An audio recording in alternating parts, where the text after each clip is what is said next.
Associate Administrator for Space Operations, Ken Bowersox, Commercial Crew Program Manager, Steve Stitch, International Space Station Program Manager, Dana Weigel, and Flight Operations Director, Norm Knight. We'll be taking questions from those in the room and over the phone. As a reminder, you can press *1 to get into the queue. But first, I'd like to hand it over to Administrator Nelson for opening remarks. Thanks.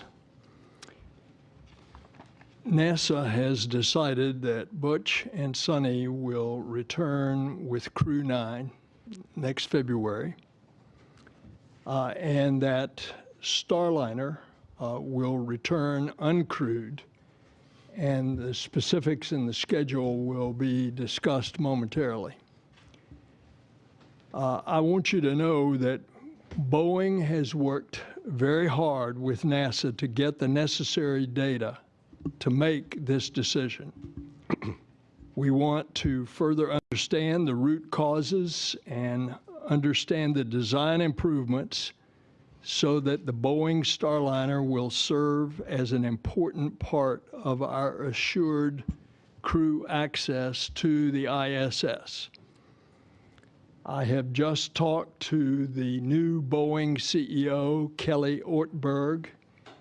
I have expressed this to him. I told him how well Boeing worked with our team to come to this decision. And he expressed to me an intention that they will continue to work the problems once Starliner is back safely, and that we will have our redundancy and our crewed access to the space station. This whole discussion, remember, is put in the context of we have had mistakes done in the past. We lost 2 space shuttles as a result of there not being a culture in which information could come forward. We have been very solicitous of all of our employees that if you have some objection, you come forward. Space flight is risky, even at its safest, and even at its most routine. And a test flight by nature is neither safe nor routine. And so the decision to keep Butch and Sonny aboard the International Space Station and bring the Boeing Starliner home uncrewed is a result of a commitment to safety. Our core value is safety, and it is our North Star. And I'm grateful to NASA and to Boeing for their teams, for all the incredible and detailed work to get to this decision. Turn it over to Jim. Thank you, sir. Thank you and Deputy Administrator Melroy for your support along the way, and certainly for being here today. It means a lot. I'd like to communicate to all of you that we've come to this decision using our program, our mission directorate, and our agency level processes. That includes the decisions that happen at the commercial crew program, at the space operations mission directorate level, and the agency level, and includes all of our technical authorities from engineering, safety, medical, and flight operations. As the administrator said, our focus is on safety all the time, and this certainly is no different. The uncertainty in our margins is where we have come to make the decision that the administrator laid out. That uncertainty remains in our understanding of the physics going on in the thrusters, and we still have some work to go. You'll hear more from others on the specifics, but I'll tell you that the NASA and Boeing team have made incredible technical progress in the model development that has gone on, the thruster testing, understanding material properties within the valve, and the complicated fluid physics that are happening inside. We will continue to learn. We are a learning organization, and I think we've demonstrated that here. We'll learn from this effort so that our crews, who are at the top of the pyramid on these missions, and their families can continue to know we've done that and we'll always do our best. For our team, our programmatic and technical teams, both NASA and the Commercial Crew Program, and the Space Station Program, and our Boeing teammates have worked endlessly to get to launch, and certainly in the past 2 months. They've done this while the whole world has gone on around them. Hurricanes, a hurricane through Florida, a hurricane through here, while their homes were damaged and without power, they came to work. Some of them lost family members along the way. Their kids went back to school and life in general went on, but they were here every day working long hours. They have persevered, and I want them to know how grateful I am that they are on our team. This has not been an easy decision, but it is absolutely the right one. Let me turn it over to Ken Bowersox and thank Ken and all the leaders here and the ones that are not here with us today for their work. Thanks, Jim, and thanks to you and the administrator for joining us for this press conference and for our meetings. You guys have been heavily involved, and we appreciate that. I also want to thank everybody who's here in the room with us and watching online. It says a lot that you're with us on a Saturday, and I want you to know how much we appreciate your support as we work to fly our mission safely. I'm really proud of the NASA team and the Boeing team for all the work they've been doing the last couple of months. It's really been impressive to see how they've been very agile in testing, gathering data, and completing analysis. And then having the tough discussions that go along with processing that data and coming to conclusions. Our intent today was to have the first part of a flight readiness review. The goal of that review was to come up with a NASA recommendation on whether we should proceed with the crewed flight test, either crewed or uncrewed. Our Boeing partners told us that they would be able to execute either option, and they thought that the call belonged to NASA because of our wider view of all the risks involved. We conducted a poll. All of the organizations on the polling sheet indicated that they thought we should proceed uncrewed with the flight test. And so our next step will be to process toward that uncrewed flight test. To finish those preparations, and we'll have another part 2 of the readiness review Wednesday or Thursday next week, we believe, to make sure that we're ready for undock and to complete the test. We are still in the middle of a test flight. We have to remain vigilant. We need to get the vehicle back on deck, go through the data, and once we've done that, we'll start thinking about our next steps for Starliner's next flight. And now I'd like to pass the mic to Steve to share more info and more details. Thanks, Ken, and thanks for the kind words. I want to thank all of you for being here, and the public and everybody for following our progress over the summer. It's been a long summer. It's been a long summer for our team, and I want to first start out by thanking our team who's worked so hard over the summer, long hours, weekends, nights, testing, analysis, reviews. I mean, it has just been an incredible effort by the team.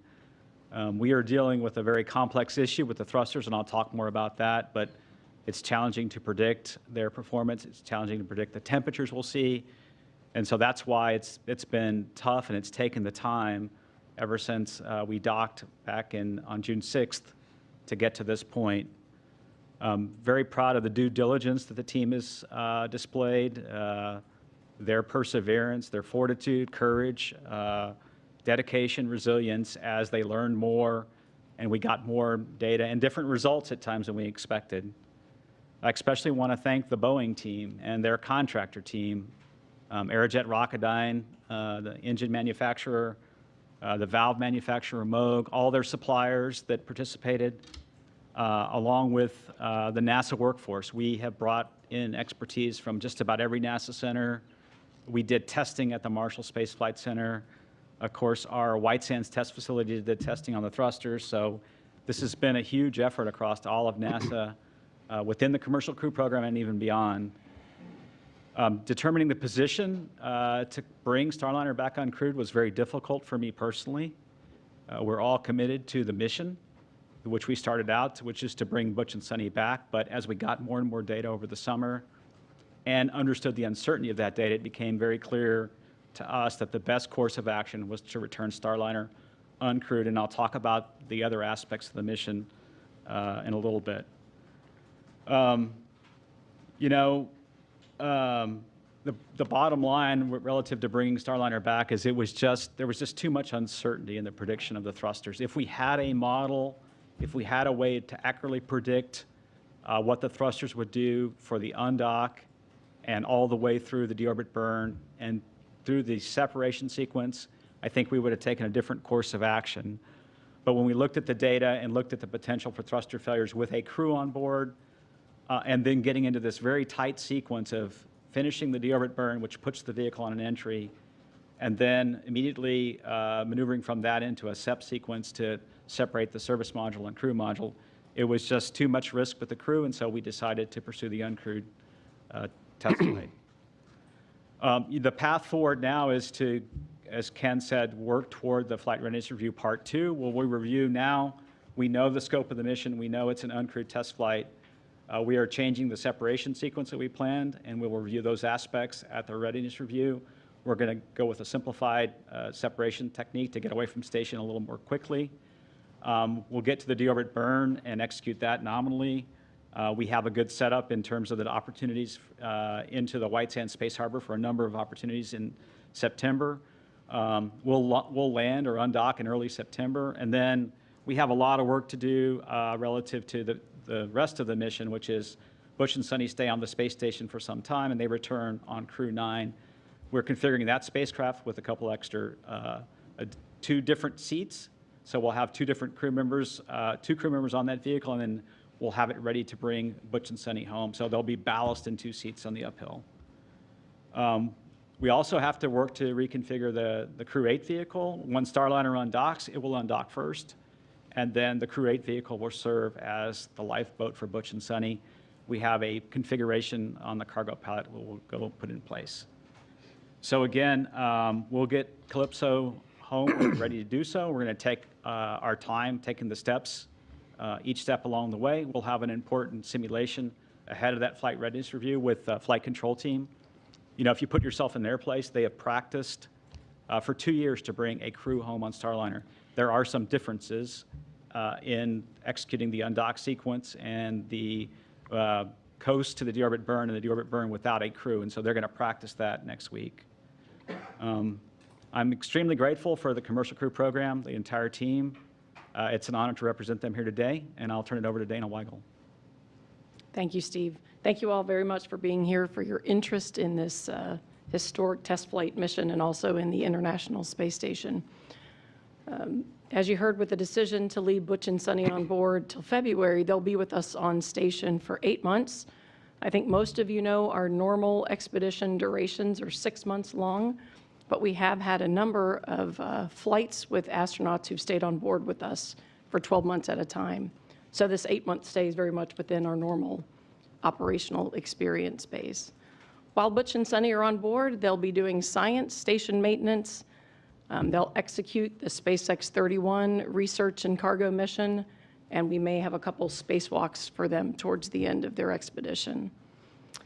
Since they've been up there, they've been a welcome set of helping hands. They've already done about 100 hours of work on 42 different experiments, and they've helped us with some of the critical station maintenance that we've had on board.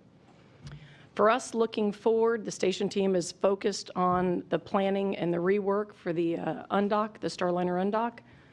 As you heard from Steve, that's targeted for early September. Before we hit that undock window, we're going to do the work to reconfigure the Crew 8 Dragon. We'll probably do that within the next week or so to have that in place for a 6-crew contingency return capability.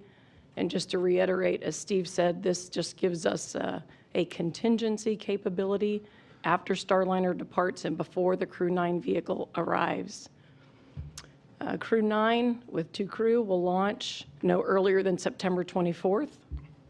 We'll do a normal handover between the crews, and then we'll have Crew 8 undock.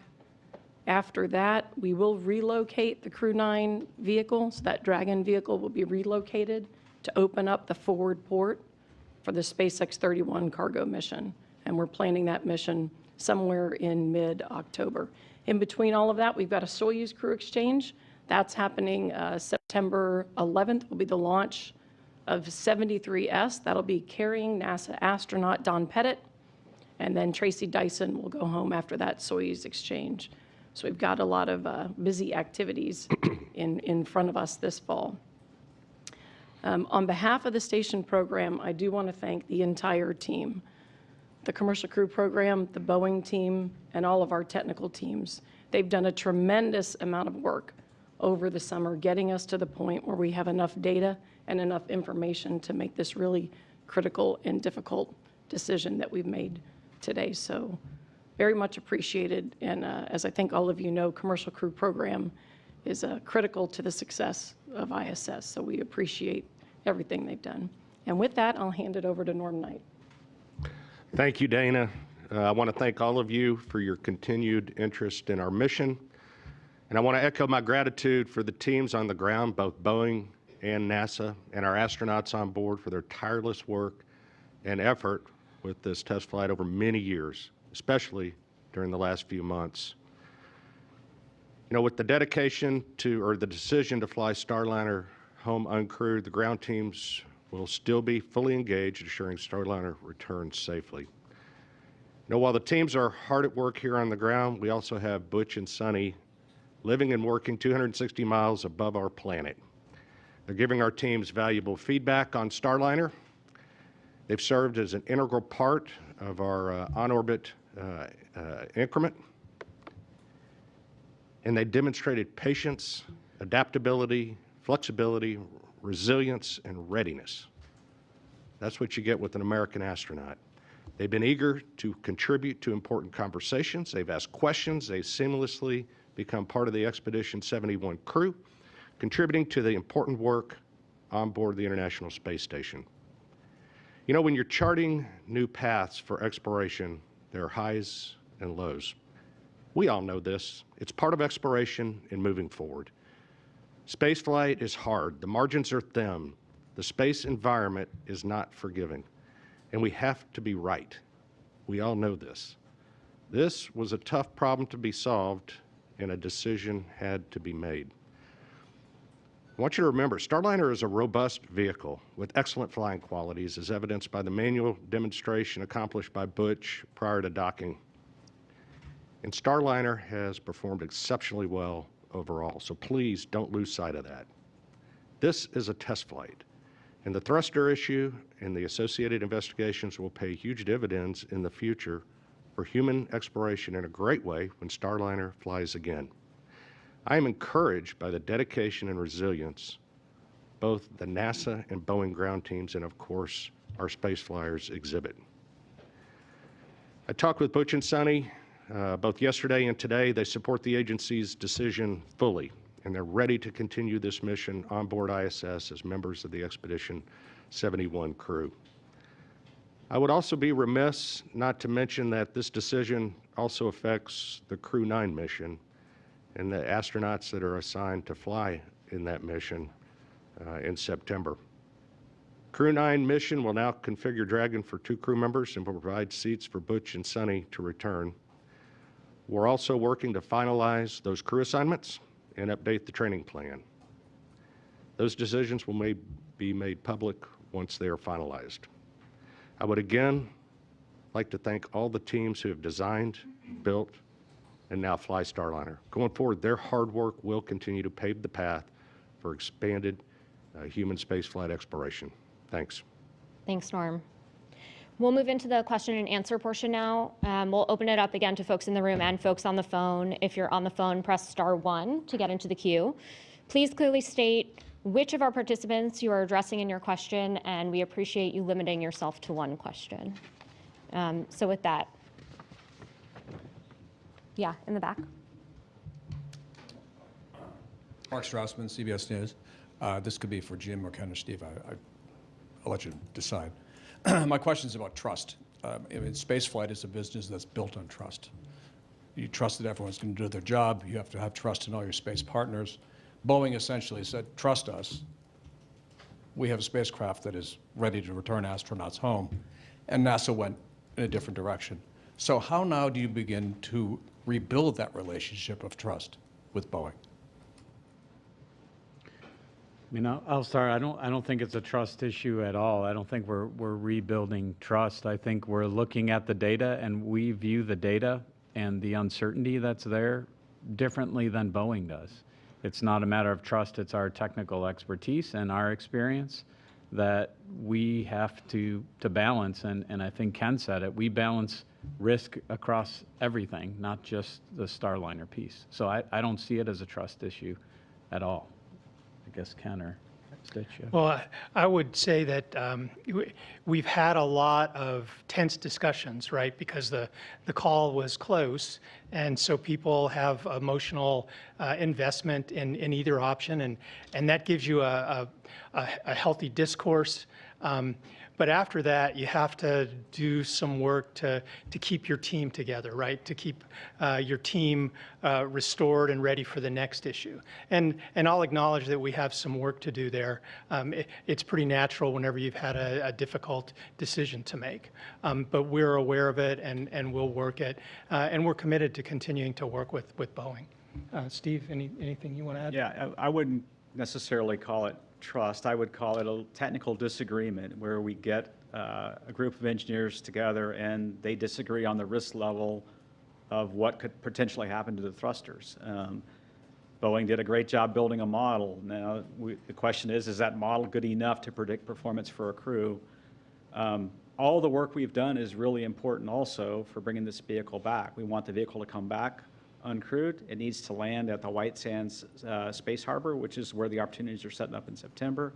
And all the work that we've done, both on the NASA and Boeing side, give us confidence to bring the vehicle back. It has to execute a deorbit burn. It has to do all the things we need it to do, undocking from the space station safely. So I think together we have worked toward that part. There was just a little disagreement in terms of the level of risk. And that's kind of where it got down to. And I would say, it's close. It's very close, and it just depends on, how you evaluate the risk. We did it a little differently with our crew than Boeing did. So. And Mark, trust is a two-way street, and it's built upon a relationship. And I think, as indicated just an hour ago by the new CEO of Boeing, that they intend to move forward and fly Starliner in the future, which is very important to NASA, that we have two human-rated vehicles. I think you should understand the trust is two ways. Eric Berger with Ars Technica. Two questions. One for the administrator, just to follow up on that question about Boeing and your discussion with the Boeing CEO, Kelly Ortberg. How do you anticipate that NASA can help Boeing get Starliner operational missions? Could you maybe fly like a cargo mission to support that, or just curious what your thoughts are on that? And then for, I think, Ken Bowersox, curious, when did you think it was likely that Crew Dragon would be the vehicle to bring the crew home, Butch and Sonny? From the outside, it does seem like that you saw something perhaps in the White Sands test data that gave you concern. It certainly seemed like that's when the odds seem to shift toward Dragon. Would love any insights on that. Thank you. Your question to me is best answered by the people that are going to determine the specific testing and what is required before the crew would fly. Yeah, I can take a cut at that, Eric. So we're going to sit down with Boeing and kind of lay out what's that path, right? I would say the White Sands testing did give us a surprise. We saw in that testing, as we did 5 total simulations with that thruster of a downhill deorbit burn sequence. And so that's when we saw this swelling of the poppet on the oxidizer side. In other words, a piece of Teflon that swells up and it gets in the flow path and causes the oxidizer to not go into the thruster the way it needs to go into. And that's what caused the degradation in thrust. When we saw that, I think that's when things changed a bit for us in that now we know that's prevalent, and where is it prevalent in other thrusters, and then what could that swelling do in the future. So that's, I think, where we change course. What we have to do now, moving forward for Starliner 1, is how do we avoid firing that thruster in a manner that would cause the heating, that causes that oxidizer poppet Teflon piece to swell? Can we figure out how to do that with some testing? And can we also have learned recently that the environment in the doghouse, and I think I've talked about this, is hotter than we thought. In other words, when the other thrusters fire in a doghouse, some of that heat soaks back into an individual thruster, and that causes the Teflon to swell. It also causes some vaporization of the propellant. So is there a way we can figure out how to get the doghouse cooler overall? And then thirdly, we see crosstalk sometimes when an OMAC, the orbital maneuvering engine, the big 1,500-pound thruster fires, it then causes heat on one of the adjacent thrusters. So we've got to sit down and go through all those details with Boeing, with Aerojet. The teams have been so focused over the last couple months at understanding the physics and what's going on, which we have a much better understanding of that now. Now that we have that understanding of the physics, I think we can move forward and start to find mitigations for future flights. See if Ken has anything to add. Well, for me, the White Sands results I thought were a gift. It was just great to have that data. And I really thought it might help us convert. I've seen it with a few of our discussions where we have people in different camps on a risk decision. We gather more data, and then a piece of data comes in, and we come together, and everybody agrees that we take one path or the other. And I thought we might get there until probably about a week ago, I'd say. That's where it started looking like, hey, I just don't think we'll get there in time for bringing Starliner home in a timely manner. With more time, we might have gotten a lot smarter, but we're just at the point where we need to bring Starliner home, take all the data we can, and keep moving forward, I think. Next question is from Marcia Dunn on the phone lines. Marcia Dunn from Associated Press. Yes, hi. For you, Ken, I'd like a little more information on how the opinions were split. Was it 50-50, 75 to 25% in favor of SpaceX? If you could just characterize the numbers for and against, and also if you could discuss the mood in the room today. Thank you. The polling was unanimous amongst all the NASA folks. Boeing expressed the ability to either work crewed or uncrewed. They believe in their vehicle, and they'd be willing to bring a crew home on it. We had some NASA folks that took a broader view of the global risks, who thought that, hey, we probably should keep the crew on the test flight. To say whether that was 15, 20% of the people, I'd have a hard time coming up with that number. But as far as the mood, all of us really wanted to complete the test flight with crew, and I think unanimously we're disappointed not to be able to do that. But that's part of the reason our system is set up the way it is, right? You don't want that disappointment to weigh unhealthily in your decision. And so on purpose, our system increases the volume on some of our voices from the technical authorities, folks that are asked not to think about those emotions, and it helps to pull you away from the fact that you might be disappointed in a certain decision, and then guide you towards that final outcome. And I would add on the mood in the room, you know, I think everybody is professional and did their jobs, but there is a sense of not accomplishing the mission that we set out to do. And even for myself personally, that is a hard thing to go through. It's a little bit of a situation of loss and feeling like you lost something. And we haven't, in the ultimate long-term view, we have not lost anything, because Boeing, as the Administrator Nelson said, is committed to finding the solutions and flying Starliner again. But I probably can't express in words what it's like when you commit to a mission, you've worked on a mission so long, and then we make a fairly dramatic change, which we have not done in human spaceflight in a long time. And so there's a feeling of loss, And we'll work with our team to make sure we talk about that and we move forward from here, because we need this team to focus not only on returning Starliner safely, but we have a Crew 8 mission to return and reconfigure. We have a Crew 9 launch coming up as well, and we need to focus on all those things. We have a really busy time frame, and we'll do that. We'll talk to the team and make sure they understand that it's nobody's fault, and it's a normal feeling to have this feeling of loss or that you didn't complete what you intended to do. Okay, we'll take the next question also from the phone lines from Marissa Para from NBC News. Hi, everyone. Thanks so much for doing this. Marissa Para with NBC here. Senator Nelson, this could be for you or for anyone else who wants to join in. We heard a mention of a next space flight for Starliner a couple of times, and we know how much NASA would like to have an alternative to SpaceX, more companies available to provide the ability to shuttle astronauts to the ISS. Senator Nelson, how certain are you that Boeing will ever launch Starliner with a crew on board again? 100%. 100%. Correct. There is no shadow of a doubt in your mind. Can you explain why? Because of what this panel has already told you. The extensive cooperative working relationship between NASA and Boeing, of finding the problem, but knowing that the uncertainties are what held up the crew getting on Starliner to go home, and a certainty on my part that we will find out the uncertainty, and Boeing's willingness to carry through on this program. All right, next question from the phones, Kristen Fisher from CNN.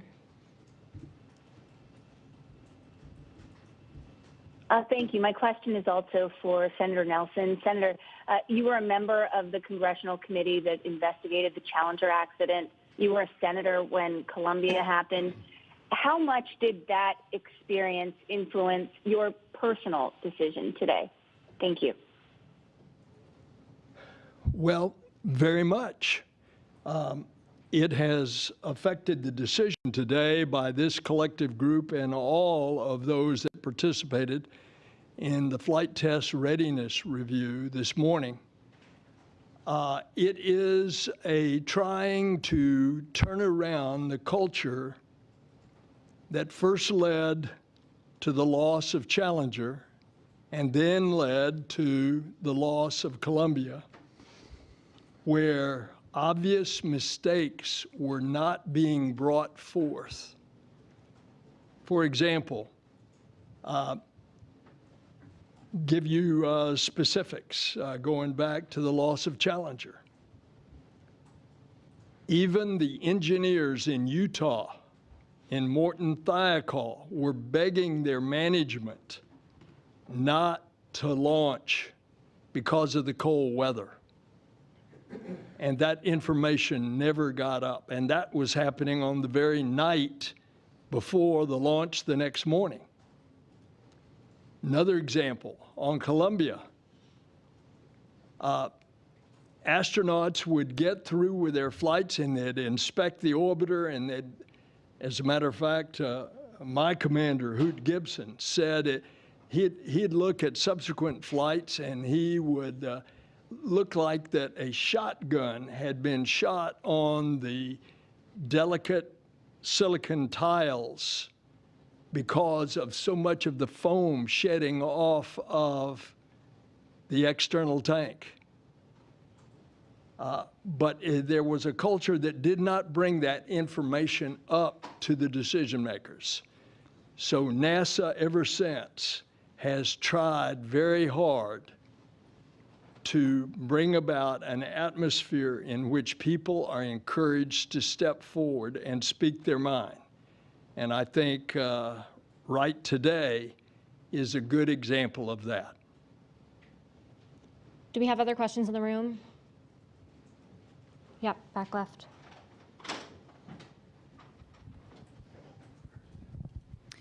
Good morning, Cheryl Mercedes here with KHOU here in Houston, Texas. Any of you can answer this question. just really simply state it to the folks at home who have no idea what these two astronauts are experiencing right now up in orbit. All they're hearing is the technical stuff and what we're reporting. What do you have to say to those folks who are saying, man, these guys simply are going to miss out on the holidays with their families at home? What's it like for them up there? What are they experiencing day to day now with this decision and this news that it will now be months before they return? Thank you. I'll jump in on this one. First off, all the astronauts on station are professionals. All those qualities I talked about with Butch and Sonny, that's exemplified in every astronaut that flies to the International Space Station. They're professionals. When they launch, they know that there are circumstances where they can be on board for up to a year. So mentally, you know that you could be in that situation. Now, once you're in the arena, obviously, it's a little different. It's challenging. It's disappointing that they're not coming home on Starliner, but that's okay. It's a test flight. That's what we do. They knew those risks going in, but we keep them very busy. There's a lot of science and research going on the International Space Station that Dana can elaborate on and has elaborated on. We keep them busy. We keep them working, and they are continuing to pave the road for human exploration going forward. So it's great. They're part of the crew, and they're doing fine. What do you say to their families? I care deeply about their families. I know this is a huge impact to their families, and it means a lot.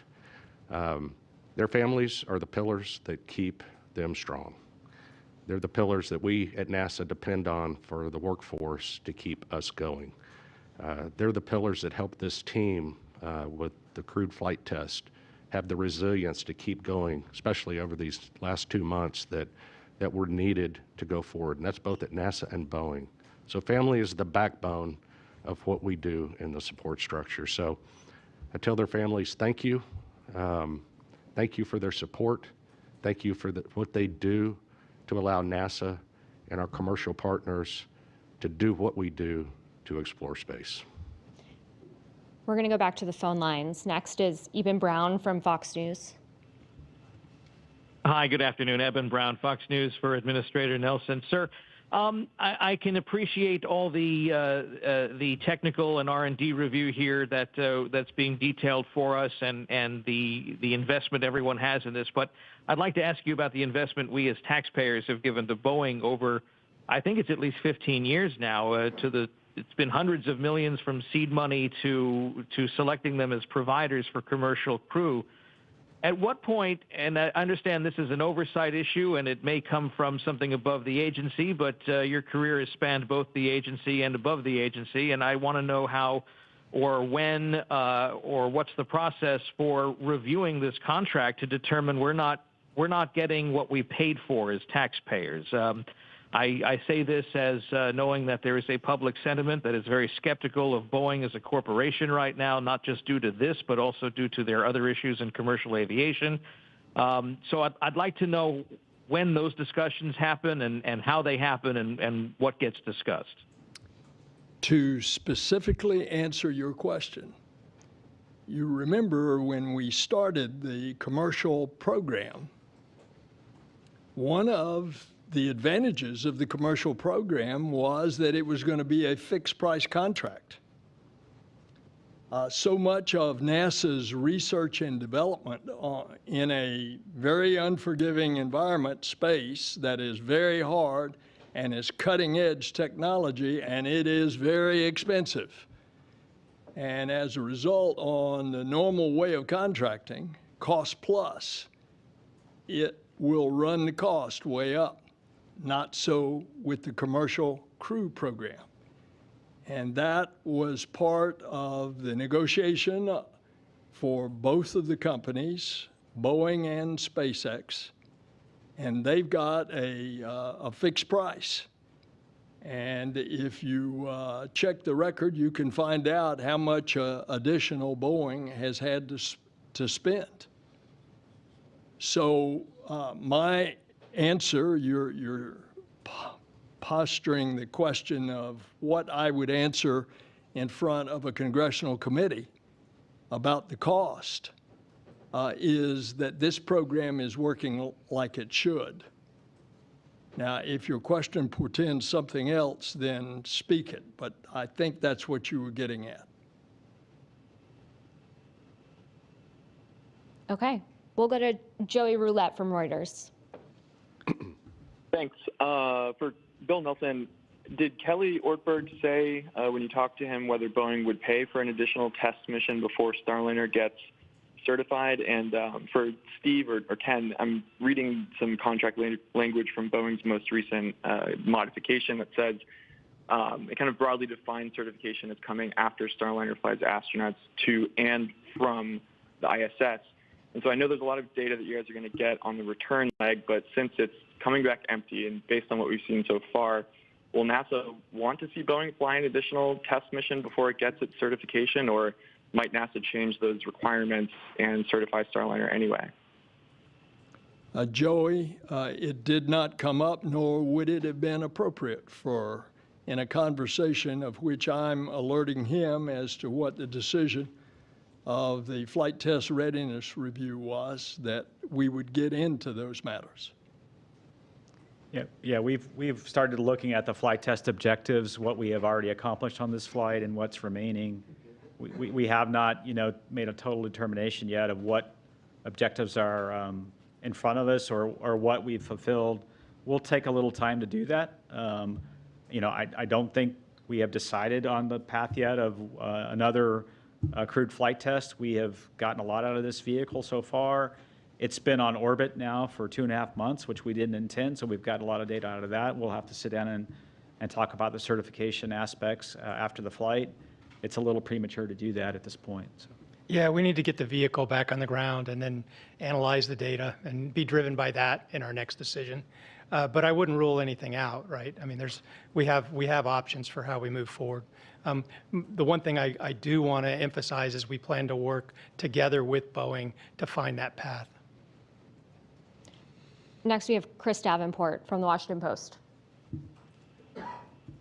Hi, thanks so much. I guess for Ken Bowersox, I want to follow up on that poll, which you said was unanimous. I wonder if you can give us a number of votes cast that was as part of that poll. Was it like 10-0, 12? How many votes were there? Thank you.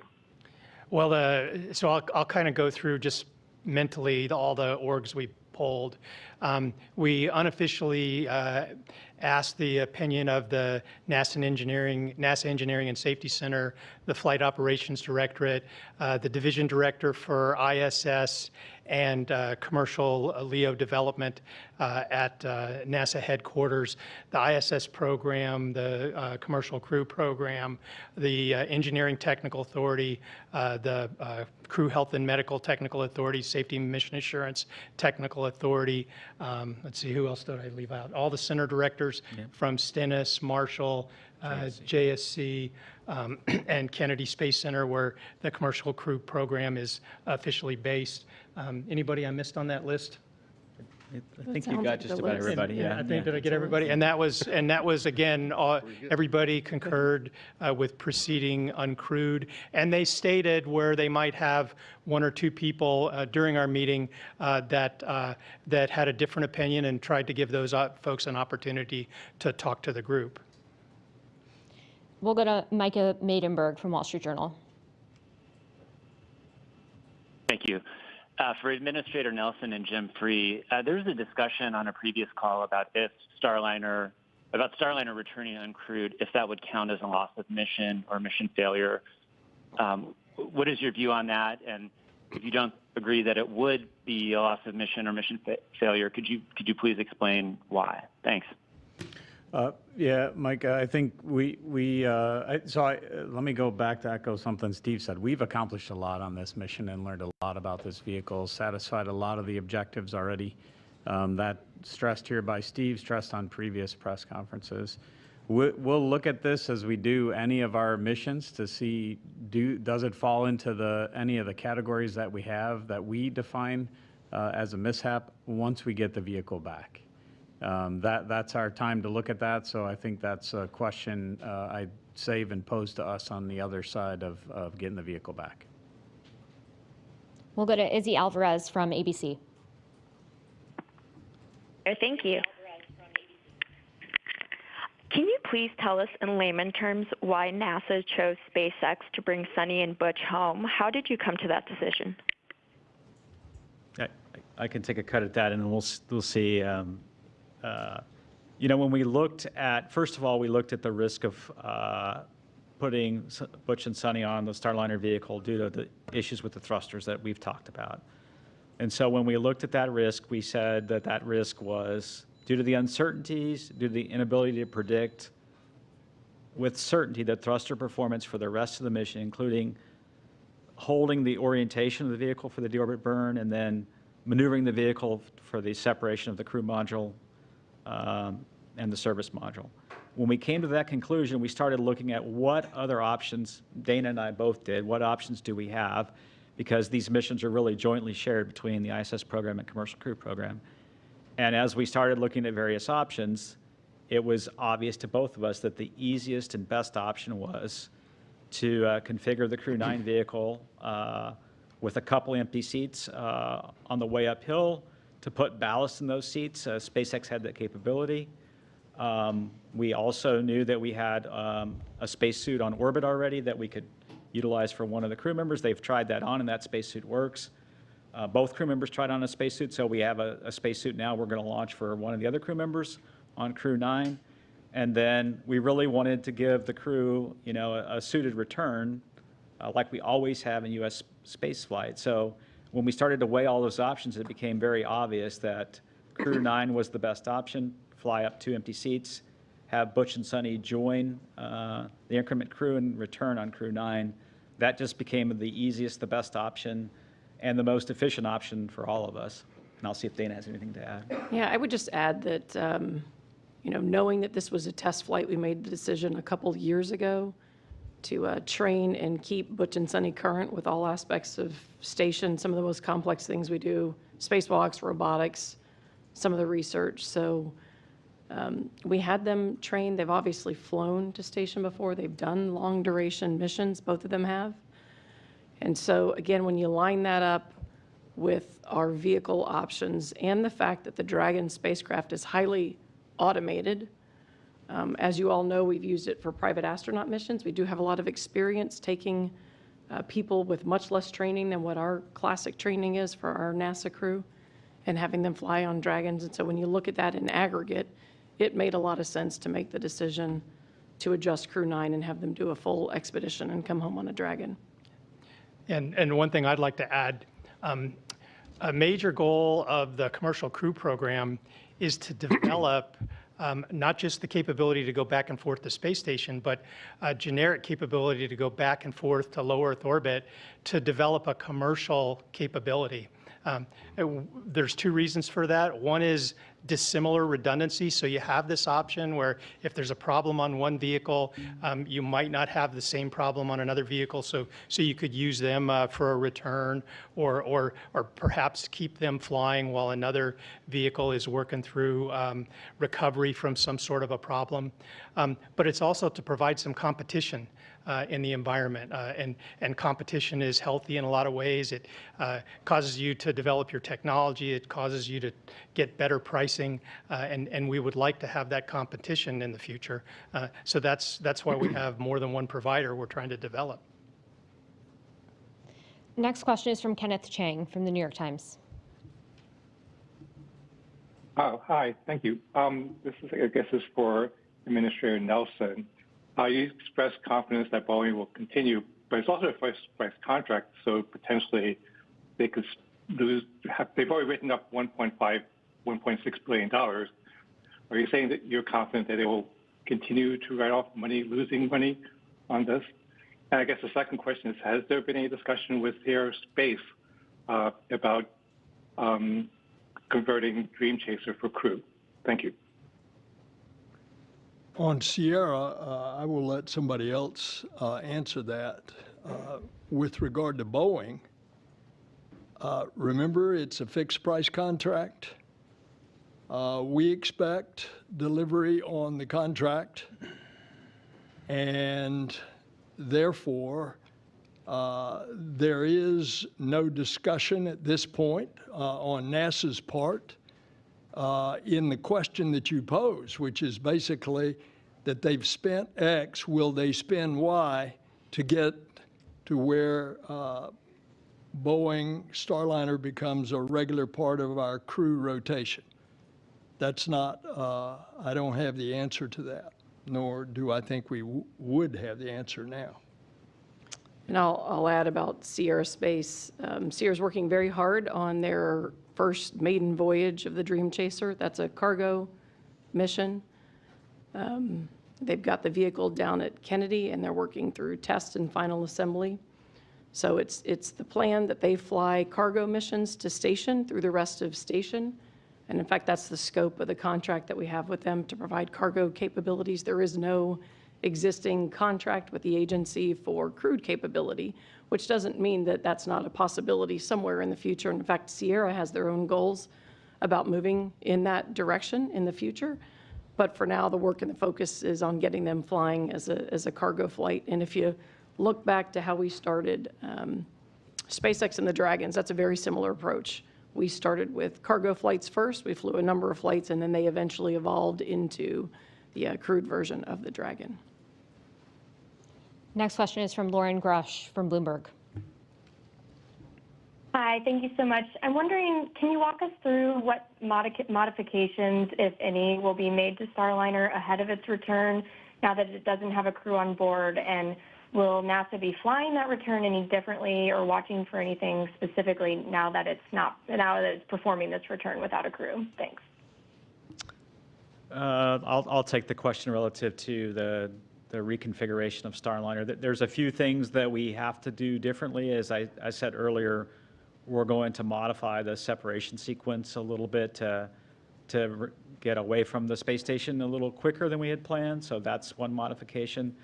That will be done via ground commanding, and then there'll be some time-tagged events in the flight software that they'll execute.